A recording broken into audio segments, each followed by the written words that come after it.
दोस्तों, अगर कभी रात के अंधेरे में सुनसान सड़क पर आपको कोई अकेला बस स्टॉप दिख जाए तो वहां रुकने की गलती कभी मत करना, क्योंकि कुछ जगहें ऐसी होती हैं जहां इंसान नहीं, सिर्फ इंतजार रहता है, मौत का इंतजार।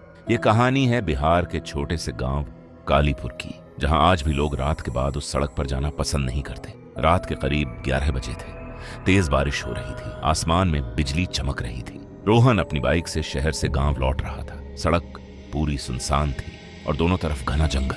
रोहन ने मोबाइल निकाला, लेकिन नेटवर्क गायब था। वो बड़बड़ाया, यार आज ही नेटवर्क जाना था क्या? तभी अचानक उसकी बाइक बंद हो गई। रोहन ने कई बार स्टार्ट करने की कोशिश की, लेकिन बाइक चालू नहीं हुई। बारिश और तेज हो गई। तभी उसकी नजर सड़क किनारे बने एक पुराने बस स्टॉप पर पड़ी। बस स्टॉप टूटा हुआ था, दीवारों पर काई जमी हुई थी और ऊपर धूल में लिखा था, रात में यहां मत रुकना। रोहन हल्का सा हंसा। उसे लगा गांव वालों ने डराने के लिए लिखा होगा। वो जाकर बस स्टॉप के अंदर खड़ा हो गया, लेकिन जैसे ही वो अंदर पहुंचा उसे महसूस हुआ कि वहां कोई और भी मौजूद है। कोने में एक बूढ़ी औरत बैठी थी, सफेद साड़ी, लंबे काले बाल और झुका हुआ सिर। रोहन थोड़ा घबराया, लेकिन बोला, अम्मा आप यहाँ अकेली क्या कर रही हैं? कोई जवाब नहीं। बस धीरे धीरे वो औरत अपना सिर उसकी तरफ घुमाने लगी और तभी बिजली चमकी। रोहन का दिल जोर से धड़कने लगा। उस औरत की आंखें पूरी सफेद थीं, बिना पुतलियों के। रोहन डर गया, लेकिन अगले ही पल बिजली दोबारा चमकी और वो औरत गायब थी। पूरा बस स्टॉप खाली था। रोहन तेजी से इधर उधर देखने लगा।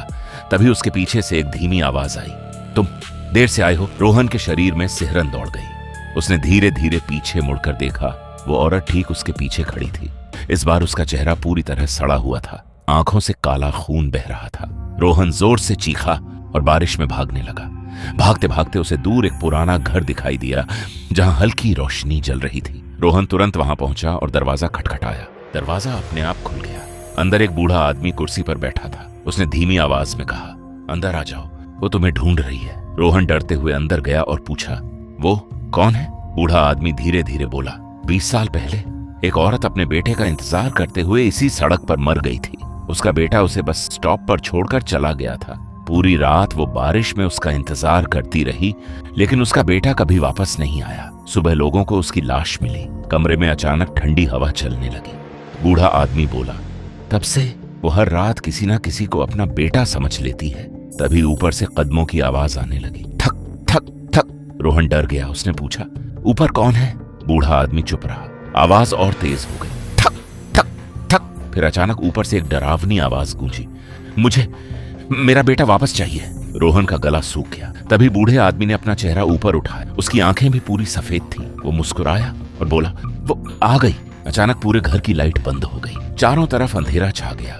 रोहन ने कांपते हाथों से मोबाइल की फ्लैशलाइट ऑन की और जैसे ही उसने सामने रोशनी डाली, वो औरत छत से उल्टी लटकी हुई थी। उसका चेहरा रोहन से बस कुछ इंच दूर था। उसने डरावनी मुस्कान के साथ कहा, बेटा मुझे छोड़कर मत जाओ। रोहन पागलों की तरह दरवाजे की तरफ भागा, लेकिन दरवाजा गायब था। अब वहां सिर्फ दीवार थी। कमरे में चारों तरफ फुसफुसाहट गूंजने लगी, मत जाओ मत जाओ। रोहन रोने लगा। तभी उसके मोबाइल पर अचानक एक मैसेज आया, तुम अब वापस नहीं जा सकते। रोहन ने कांपते हुए ऊपर देखा। वो औरत धीरे धीरे उसकी तरफ रेंग रही थी। उसकी आंखों से काला खून टपक रहा था और फिर पूरे गांव में उसकी चीख गूंज उठी। अगली सुबह गांव वालों को सड़क किनारे सिर्फ उसकी बाइक मिली, लेकिन रोहन कभी वापस नहीं मिला। दोस्तों, अगर कभी बारिश की रात में किसी सुनसान बस स्टॉप से कोई आवाज आपको बुलाए तो पीछे मुड़कर कभी मत देखना।